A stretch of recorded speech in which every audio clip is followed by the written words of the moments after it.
Hello, listeners, and welcome. Thanks for joining back again to episode 6 of the Hero Index podcast. I'm your host, Marcus McNeil, back again, flanked as always by my co-host, Mr. David Murphy. Hello, everyone. All right, and since Aaron is still on vacation, we've taken to pulling transients off the street and have them join in right now. First one joining us is Mykel Goliday. Is that a joke about my beard?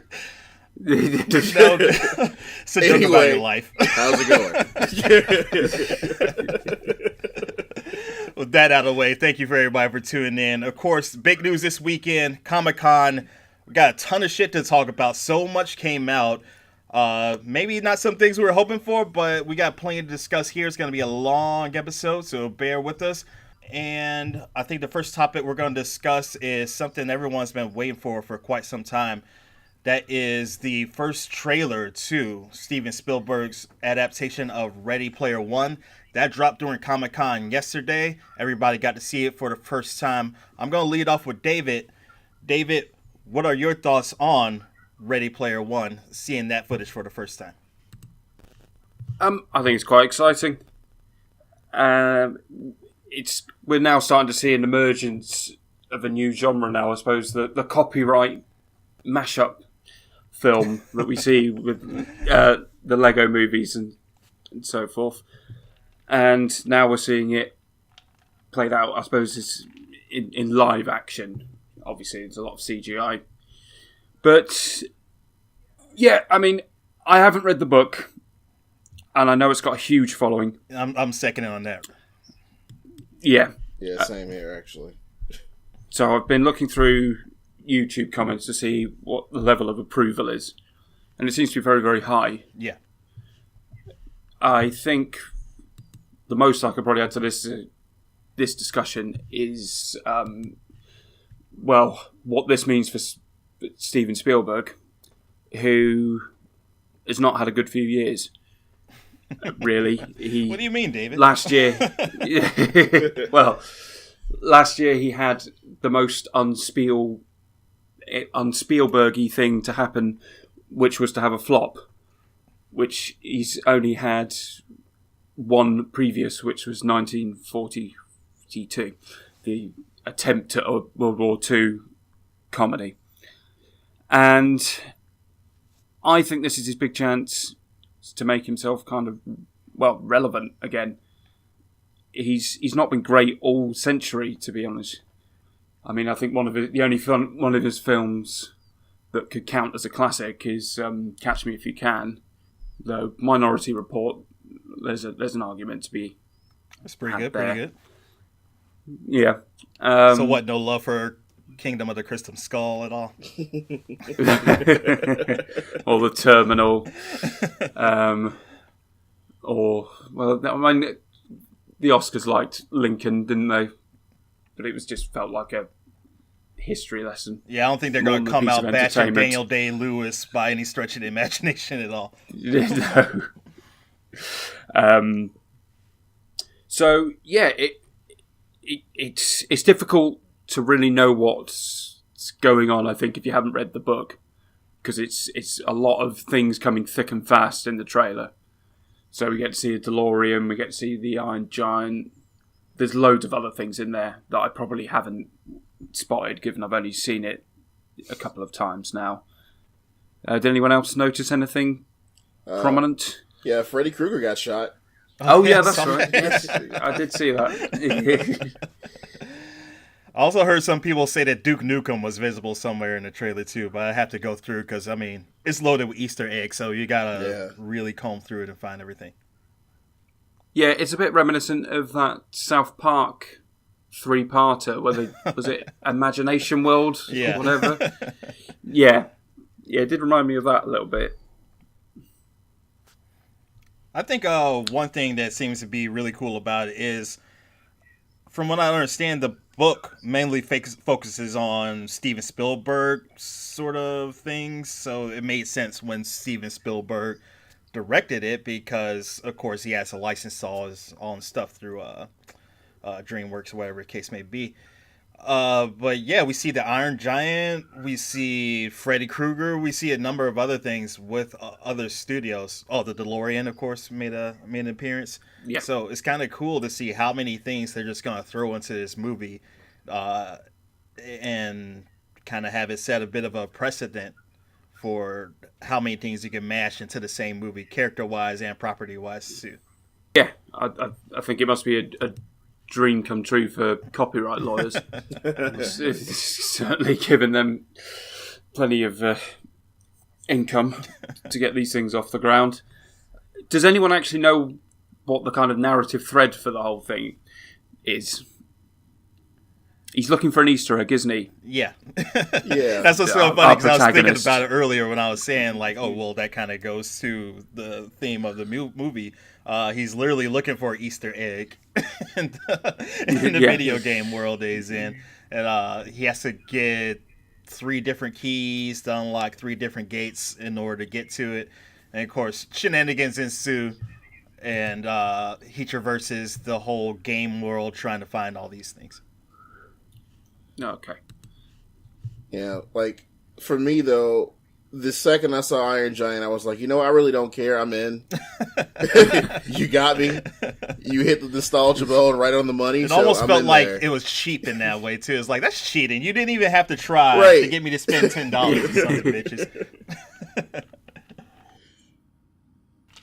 I'm really hoping that... So, Oh, sorry. Go ahead, Sorry. David. I was just wondering, is it other players playing?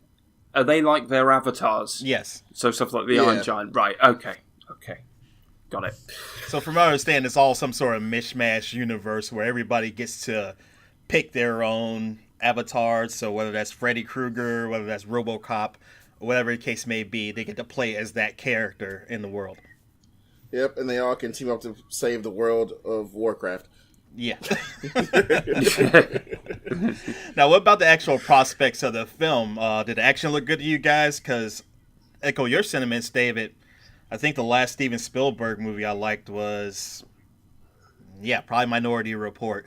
And so far, so good. I think everything looked pretty good in this trailer. Yeah, the effects looked really good.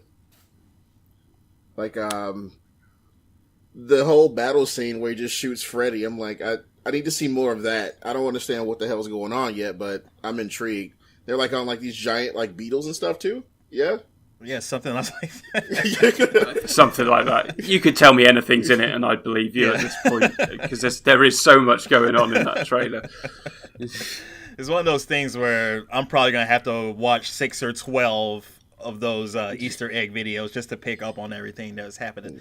Of course, Yeah. plot-wise, pretty much. it wasn't heavy on anything, so we still don't know a whole lot about the movie, but visually, at least, we see what Steven Spielberg is going for, and it looks like a treat. We're going to switch right into the next topic now. Of course, usually the big duel at Comic-Con is always between DC, WB, and Marvel Studios. Saturday Hall H is always a competition between these two studios going at it, who can wow the crowds the best with their projects they got working on. And DC had quite a doozy. They premiered an extended, it's hard to even call this a trailer, really. It's a extended look, I guess you could say, Yeah. at Justice League. It's 4 minutes long, so twice the length of a normal trailer. And we can see the entire Justice League in action. Mykel, I'm going to go to you. What are your thoughts on the new Justice League trailer that came out? Okay, so it looks better than it did initially, but I'm still kind of hesitant on the whole thing. I like how the color palette looks a little brightened up. Yeah. Because that dreary, Yeah. like, Zack Snyder thing was kind of killing me. But, I feel like you can tell, like, the Whedon vibe that's coming through with, like, the humor and everything. Yeah, especially with the Flash. You see that? Yeah. one. Yeah, I was about to say. Also, I really hate his costume. That is a terrible costume. It is the worst thing. I'll have to co-sign on that there. For a character that's supposed to be built on speed and mobility, to put him in basically a slightly more svelte version of Iron Man armor probably wasn't the best idea. Yeah, everything else looks cool, though. I mean, I still have my misgivings because of everything else DC has done, but I'll give it a chance. David? I'm on the same page as Mike. I'm still very cautious about it. I've expounded a great deal in my Wonder Woman review about my worries about it and previous podcasts. I don't think they've done the groundwork developing the characters, so we're going to have to spend a lot of time getting to know Aquaman and the Flash, which is something that Marvel didn't have to do with the Avengers. Their characters were ready to go. We'd already experienced them. It looked a bit green screeny in places, particularly when Aquaman plunges through the building and then kind of surfs out of it. That looked very he could have superimposed. practically winked at the camera at that point. And yeah, like Mike said, they have brightened up the colour palette a little, but not enough. I wonder how much of that may have been opinion. unfinished CGI too in the previous trailers. Cause True. I think that came out on Comic-Con last year, the original trailer. So I imagine they didn't have very many effects shot finished yet. No, they might not do. But it's got a kind of 90s feel to it that I'm not down with. And I don't know. Wonder Woman was good. Not spectacular, but it was good. Hopefully they've learnt their lessons. And Justice League at least maintains the standard. But hopefully, pushes it even further. All right, I'm going to break... Go ahead, Ryan. Oh. I also thought it was kind of funny how Batman's like, yeah, Superman's a symbol of hope. You spent an entire movie hating this dude's guts for almost literally no reason. You don't get it, Mike. Their mothers had the same name. They have the same name. What does that mean? It only means they can be best friends. There's literally no other options after that point. I did think that was kind of funny, though. But overall, I'm going to break rank from you guys a little bit. I quite like the trailer. I think when you come into Comic-Con, what you got to do is generate some excitement. And I think the trailer did that. It was pretty cool to see everything in action they built up so far.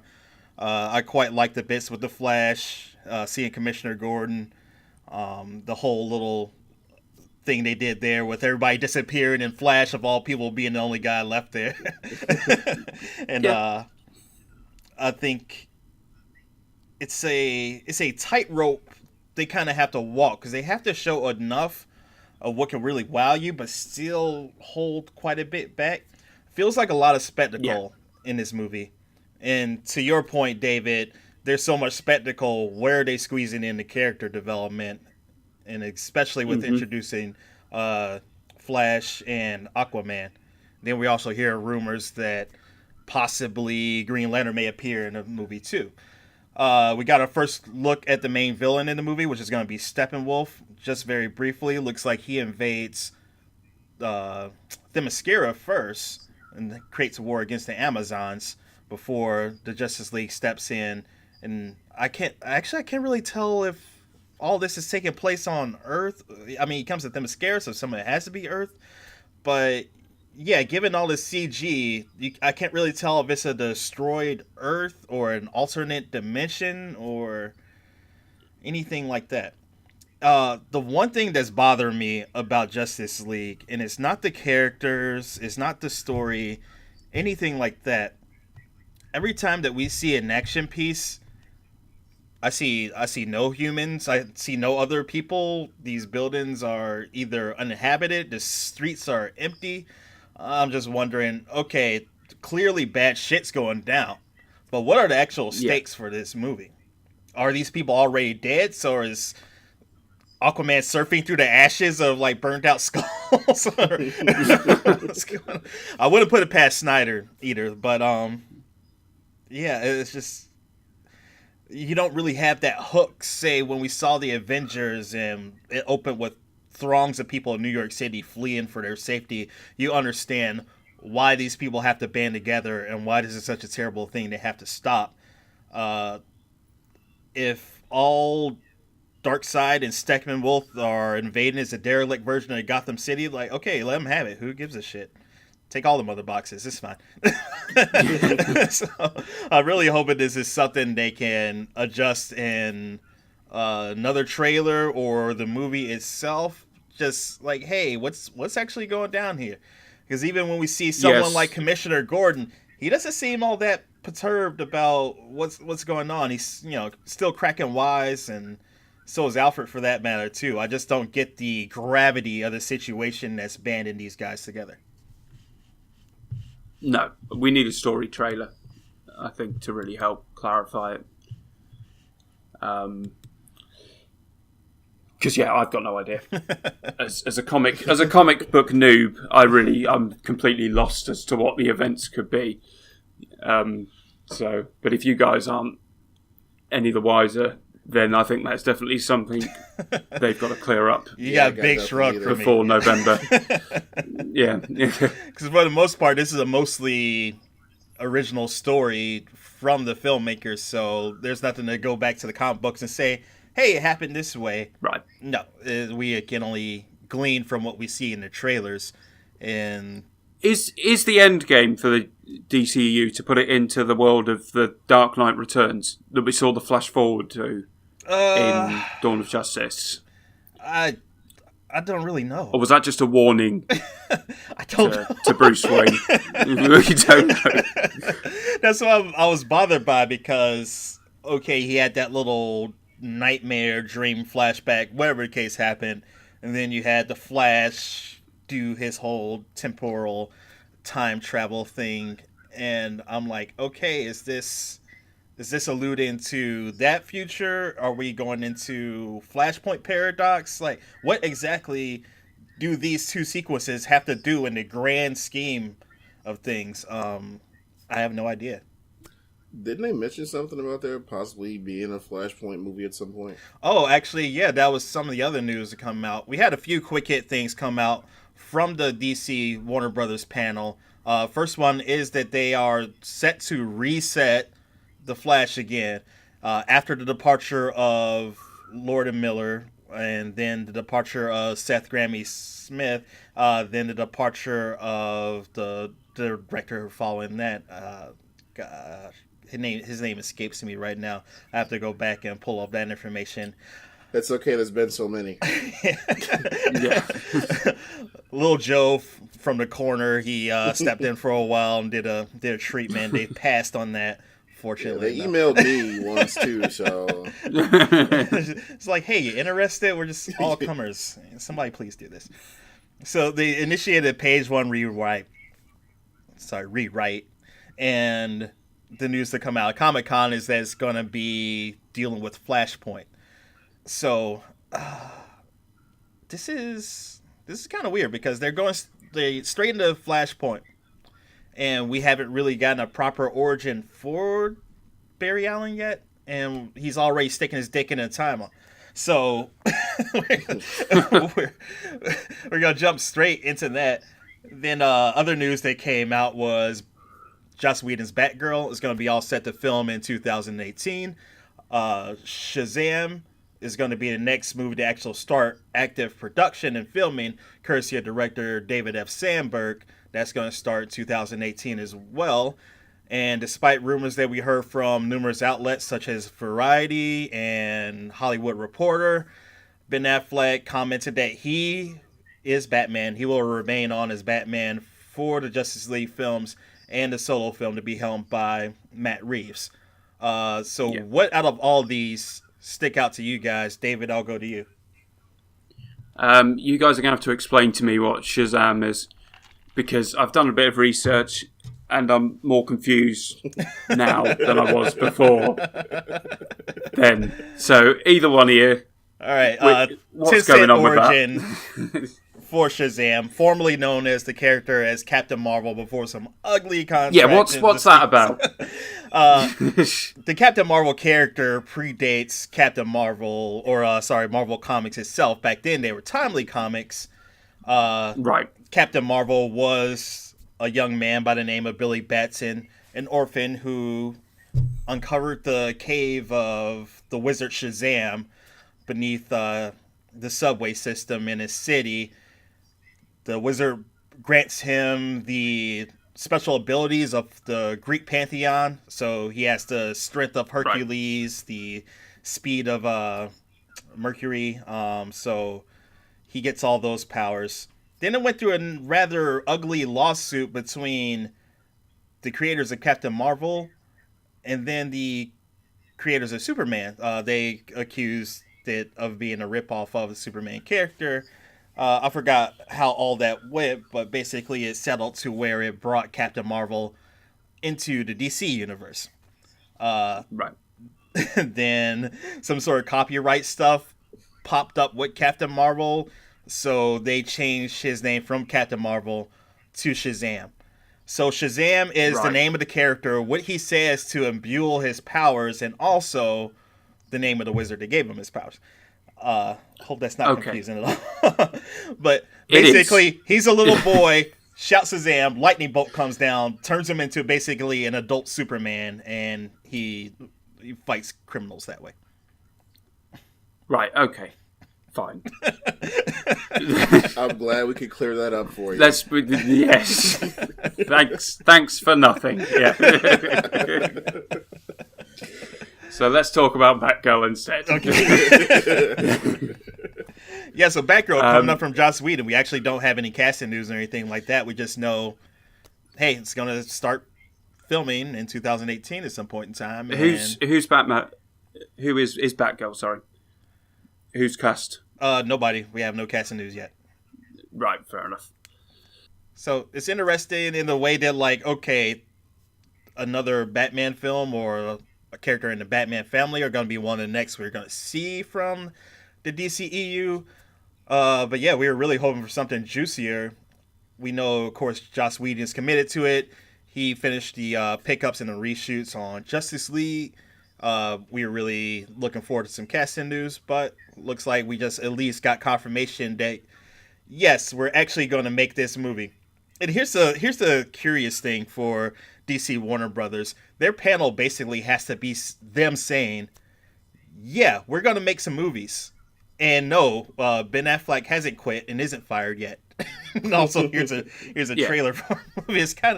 It felt more like Damage Control in a weird sort of way than an actual panel akin to what Marvel runs.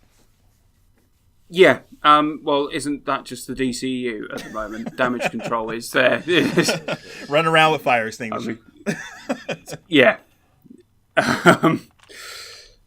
So, I mean, the thing about the Batgirl movie is I presume it's going to arrive then before the standalone Batman film. Yes. Right. Okay. I don't. They seem to be expanding at an exponential rate. I just think it's maybe lacking a little bit of focus at the moment. The whole DCEU. I'm Seems glad they you shared want to. those sentiments because I'm starting to feel the same way. It's like, okay, of course they said confirmed that Wonder Woman 2 is going to go to production. Patty Jenkins is definitely going to return. She signed on to come back for that.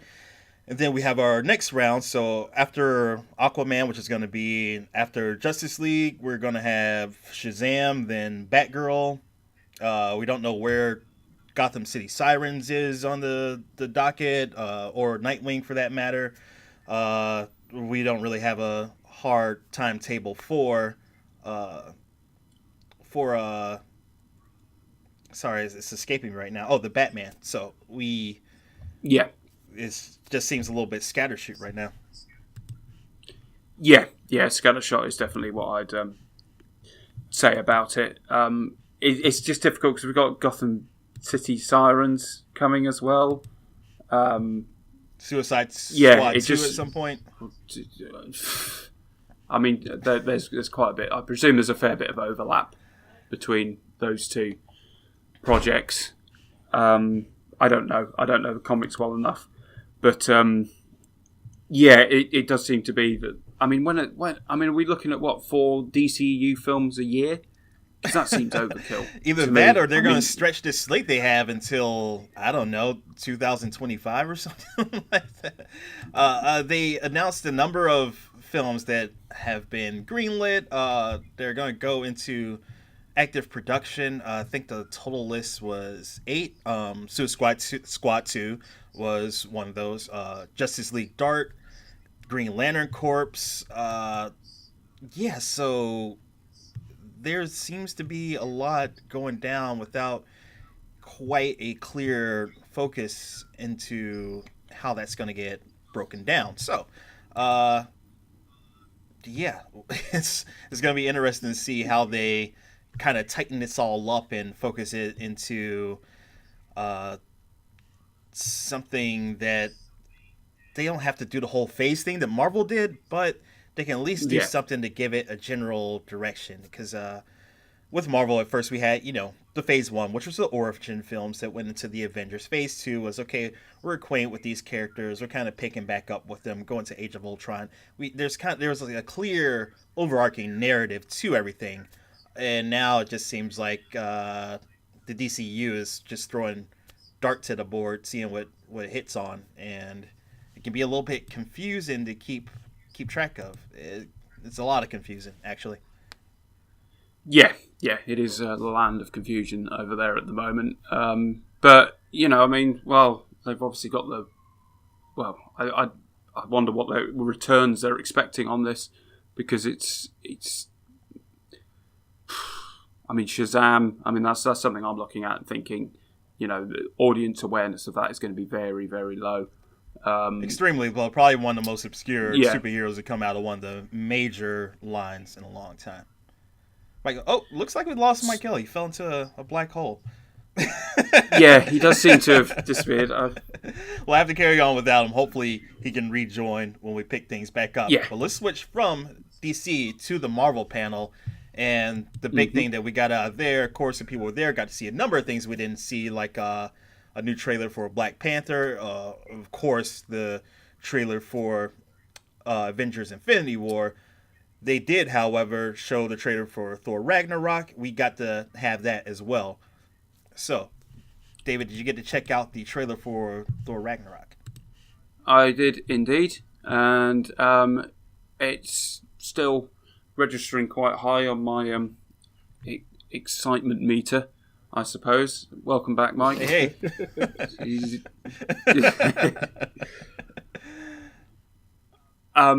It's still got that kind of early 80s sci-fi aesthetic to it. Obviously updated to look, to fit in with today's effects standards.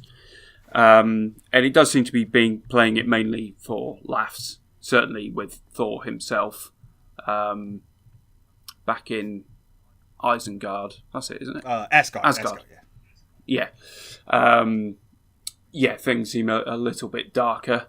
I'm not entirely sure about Cate Blanchett's accent, but maybe that'll grow on me in the actual film. But yeah, I'm really looking forward to it. I think it will be.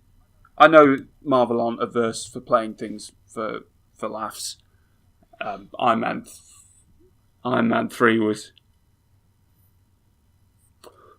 pretty much a kind of action comedy, really, and so I'm looking forward to it still. Thought it didn't disappoint. I thought maybe they just showed all the funny bits in the first trailer and it was just going to be Marvel by numbers for maybe the rest of it, but it doesn't look like that's going to be the case. No, I was pretty high on the trailer myself too. I was always kind of on the fence about this because I did really like the first trailer we saw. I just wasn't super sure if this whole Guardians of the Galaxy-esque direction they were going for with the Thor franchise was going to be the best thing. But I definitely trust in Taika Waititi. His sensibilities are a little more subtle than James Gunn's, I think. So we get to see more of that actually come out in this trailer. And I think it was very successful, especially in regards to the relationship between Hulk and Thor. I was quite pleased to see Hulk speaking rather fluently for the first time in the MCU. That's going to definitely add a new layer of excitement for it as well. I was also a little bit curious about Cate Blanchett's accent. I mean, I adore her and everything. She's one of my favorite actresses working these days, and I'll see her whatever she's in. The fact she's in a Marvel movie is only a bonus here. What ramifications she's going to have is going to be very interesting in regards to the direction the movie is going to go in. She stated that she is the goddess of death, which is a little bit of a twist on her origins in the comics. I'm thinking, and a lot of people are thinking too, that Thanos, whose whole hook with the Infinity War saga is that he's trying to gain the attention of the goddess of death, which in the comics is a skeletal personification of death itself. Marvel is kind of truncating that a little bit and making Kate Blanchett's character the death that Thanos is trying to woo, I guess, by exterminating half of the universe and like launching it into darkness so he could get his dick wet. Interesting. Let's go. All right, Mykel, your thoughts on the trailer for Thor Ragnarok? Well, yeah, like I think this might be the one I was the most excited for because the previous Thor movies were okay at best. Mm-hmm. The different direction this one's going in, I'm really digging it. Yeah, like the whole thing with the Hulk actually having actual dialogue was really cool. And it seems like it's just going to be like a buddy movie with him and Thor. And, you know, they haven't really done, like, I know Marvel likes to, like, mash up genres with the superhero genre. And they haven't done, like, a buddy cop movie, so I guess this is what we're getting, pretty much. I'm okay with that. You could say Iron Man 3 was a bit of the buddy cop movie. But Iron Man 3 just wasn't really good, so... I would beg to differ that. I like Iron Man 3. Yes, I like Iron Man 3. You're outnumbered. I like Iron Man 3 a lot. Yeah. Then we have a couple other news that came out. Of course, Marvel decided to be jerks to us and not let us see any of the other trailers they premiered for the 6,000 people that were able to attend Hall H at Comic-Con. But we did get a few glimpses at Captain Marvel, played by Brie Larson, and confirmation that the Skrulls will be the main villains of her film. We got word that Michelle Pfeiffer and Lawrence Fishburne will be joining Ant-Man and the Wasp as Janet Van Dyne, a.k.a. the original Wasp, and Goliath, a.k.a. Bill Foster, respectively.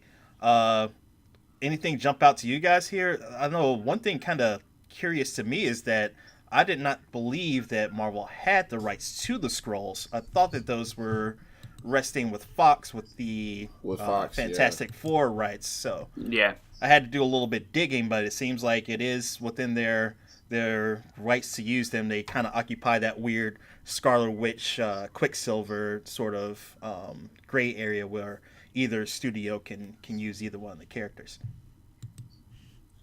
Yeah, it does seem to be. Sorry, go ahead, Mike. I know for me, the whole thing where Captain Marvel takes place in the 90s is kind of interesting in the first place. Because I was kind of wondering where she was going to fit in with the timeline, like in the first, like initially, and I really don't know what this does to the whole timeline. Honestly, it's interesting though. Yeah, where's she in the Avengers then? Right. If she's already been around with Nick Fury, so why haven't we seen her in all the other? Right, because she's like in space.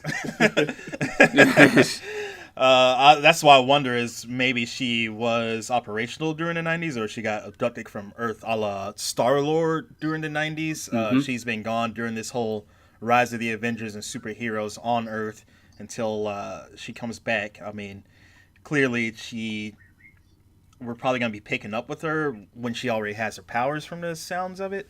And looks like she's kind of going to be already in the mode of being Captain Marvel already. So I think it's definitely interesting to see how much she's going to play into the film. I think we'll probably really have to wait until Infinity Wars comes closer to coming out to see exactly what her role is in that movie. Is she still just Carol Danvers and she hasn't had her powers yet? It kind of raises some questions, but if she is already, we at least know that she's probably been somewhere off in a far-flung galaxy fighting a good fight this entire time.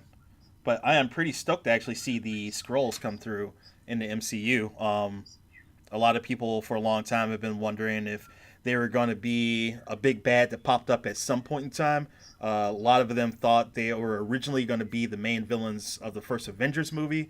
Then when we didn't get them, it seemed like, okay, well, we're not going to get around those. We didn't see them in either of the Guardians of the Galaxy movies or even know they exist or anything like that. Even in some things like Agents of S.H.I.E.L.D. that dealt more with the mythology behind some of the cosmic aspects of the MCU, we had no mention of them. Now all of a sudden, poof, here they are. We're going to be seeing them very, very soon. So it gives Marvel are really, really one of their biggest villain threats to have in the MCU now, which should be pretty exciting. There's a lot of different ways they could play this. Of course, a lot of people are saying, oh shit, Skrulls are here. That means Marvel can go into their Secret Invasion storyline where the Skrulls have already been slowly infiltrating Earth, where any number of the Avengers can already be one of these shape-shifting aliens already.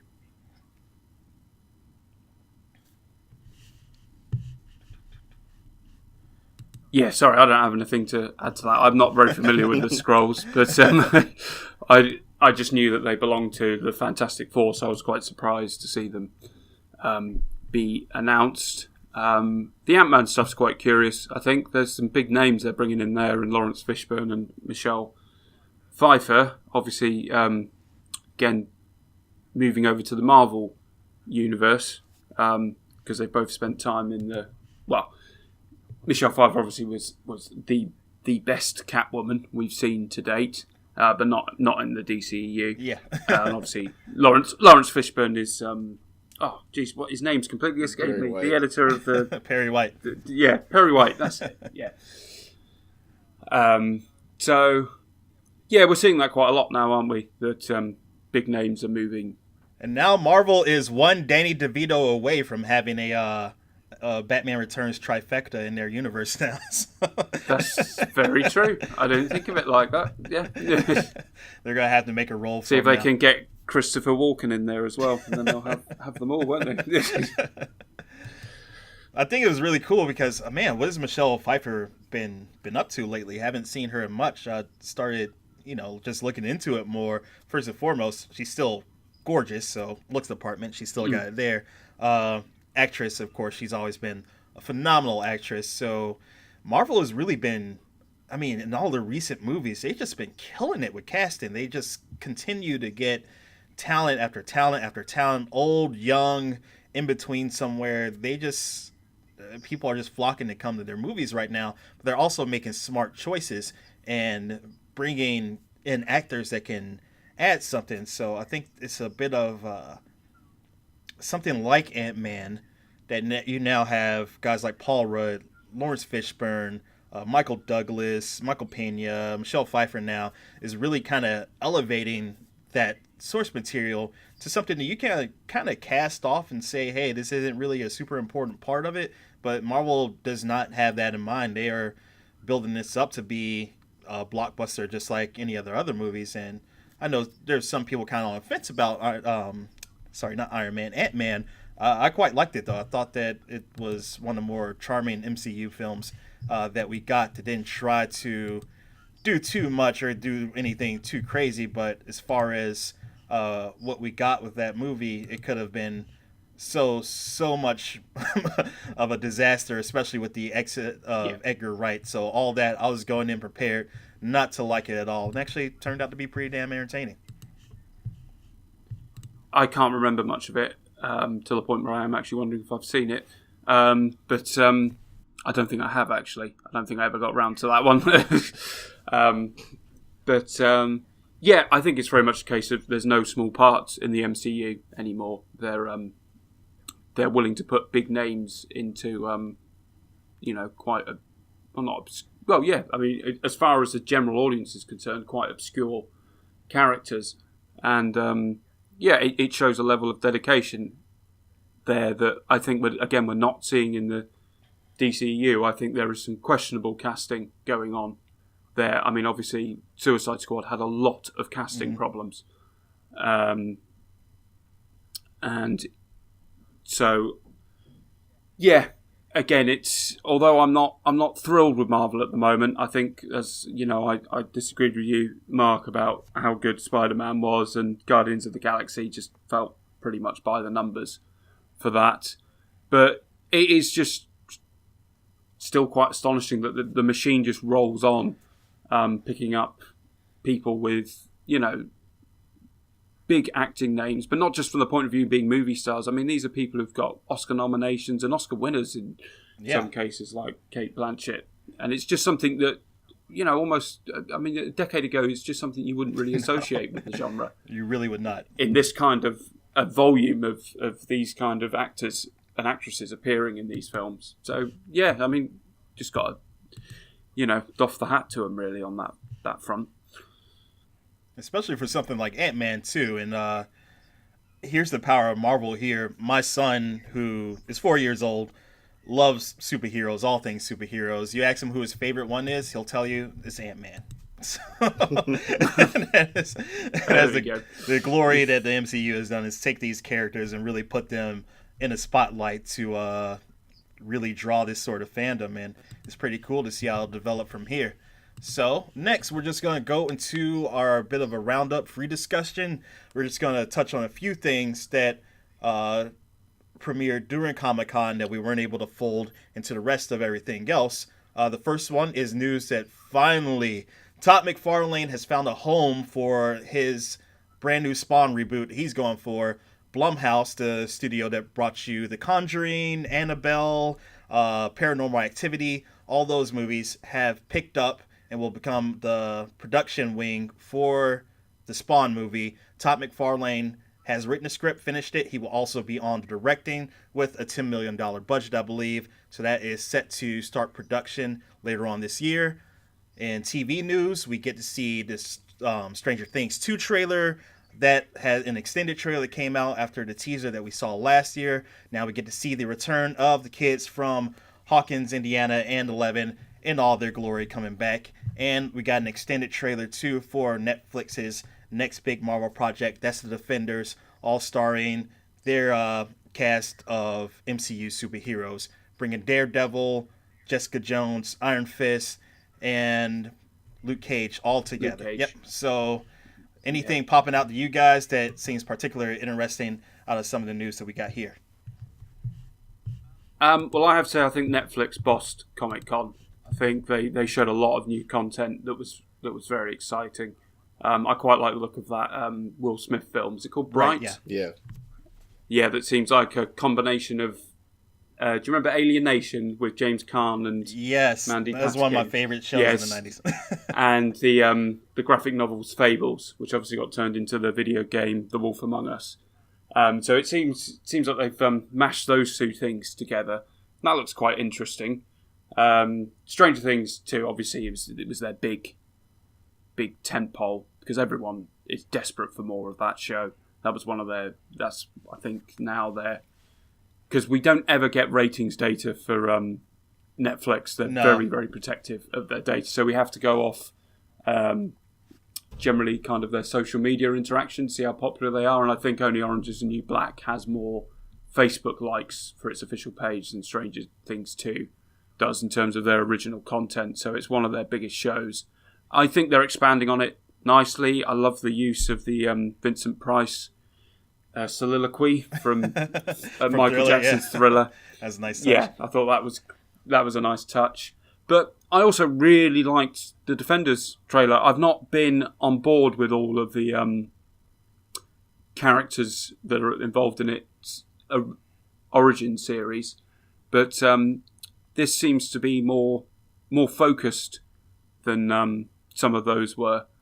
And I'm obviously very relieved by the presence of Sigourney Weaver, who really does seem to be bringing it in what we saw in the trailer. But again, it's something I'm not all that familiar with the characters beyond their Netflix series. So I presume you guys have got a bit more to add to what could be going on. They punch people in that, so. But they punch people. Yeah, There's going to be a hallway fight scene, because Fair there enough. always is. Yeah, that's it. Actually, did Jessica Jones have one? I'm trying to see if I can remember one from that. I don't know. She really didn't got have many into a few fight scenes as it scrapes. was, though. No. Kind of got drunk No, and it was stumbled more of around a- a bit. Right. Anything else pop out to you, Mike, that premiered at Comic-Con we have listed here or otherwise? No, I'm pretty much in agreement with David over there. Stranger Things looked pretty cool. It was pretty much like the Goonies versus Cthulhu. And I'm digging that. I have no idea how a bunch of, grade schoolers are going to, take down a giant demon. But, whatever. I'll watch it. I love the first season. As far as the Defenders go, that trailer was pretty solid. I did like the part with the speech with Stan Lee at the beginning of his narration. Oh, I didn't see that.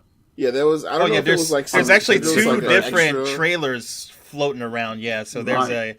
a Stan Lee narrated one, and there's a normal one. The too. one I saw, I think you just mashed up both of them because there was like Okay. some Korean subtitles in the beginning, and then it went to the rest of the stuff.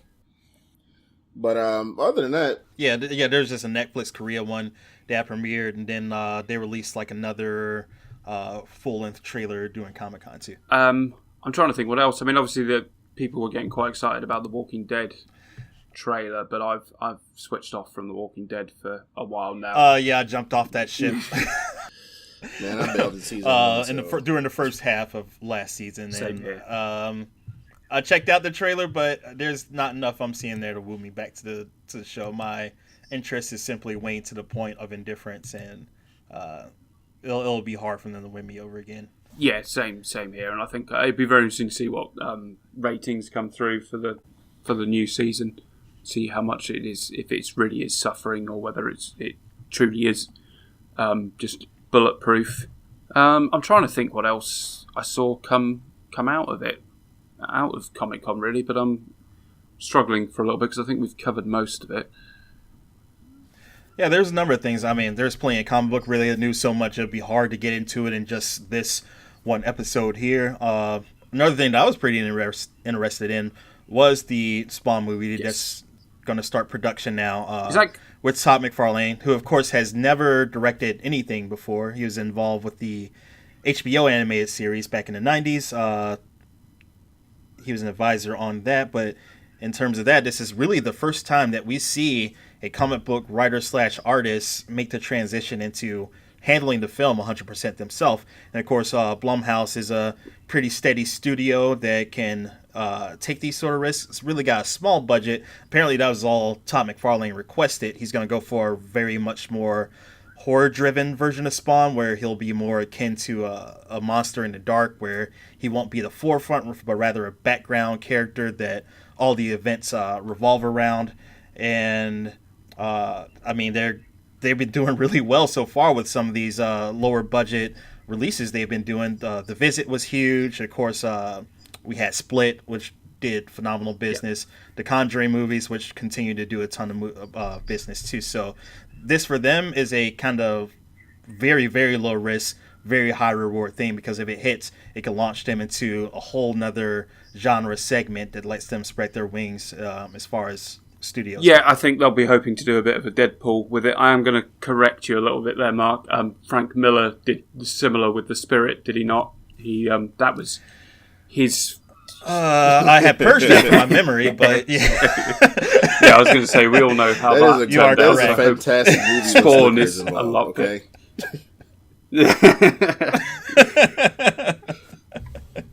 I was hoping that would transverse beyond the so bad it's good sort of thing.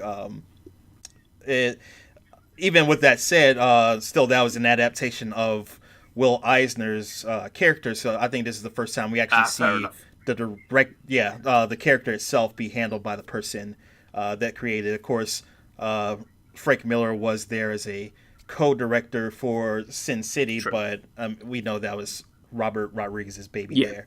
And it's going to be interesting to see how he can do this. Blumhouse, to their credit, have a lot of very talented directors working in their stable right now who, at the very least, they can crank out a competent movie. Their movies all look pretty good, say what you will, in terms of quality, with things like Annabelle and the later offshoots of that whole Conjuring universe that they have.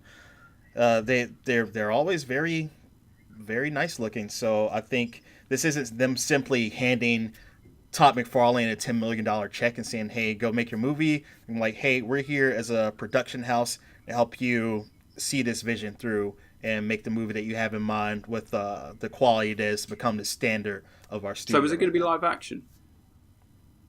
Yes. Right. Okay.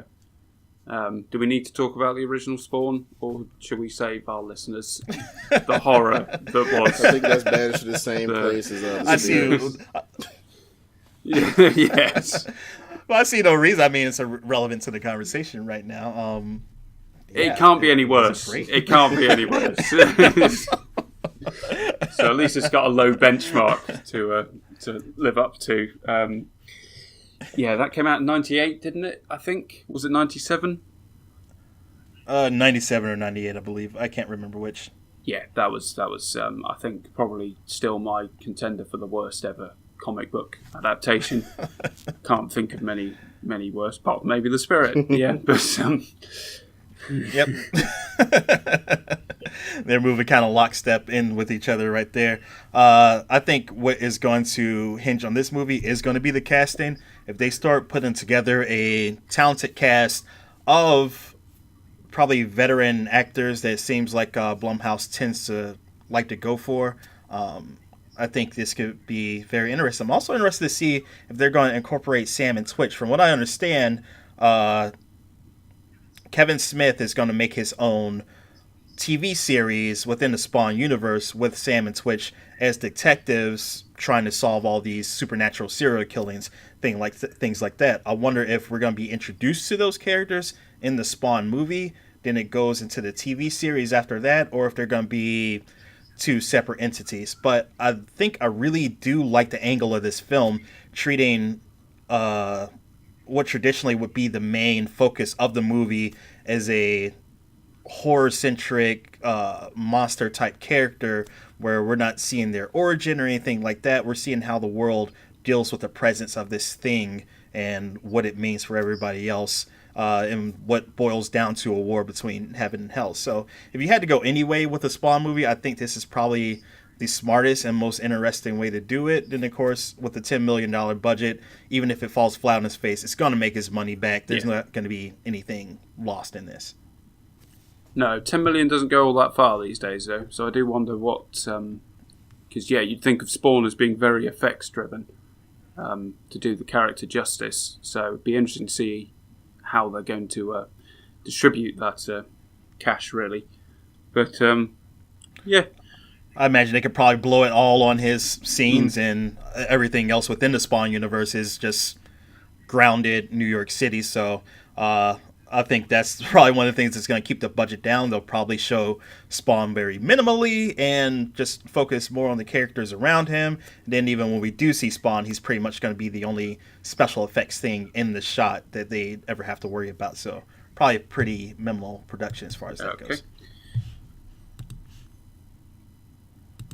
All right, and I think that's pretty much going to do it for us this episode. We went through so much, but there's a lot of things that we'll be discussing as news continues to funnel out of Comic-Con. More articles and videos, things like that we'll be getting into the coming weeks here at Hero Index. I'd like to thank David for stopping in, same as always. Thank you very much, Mark.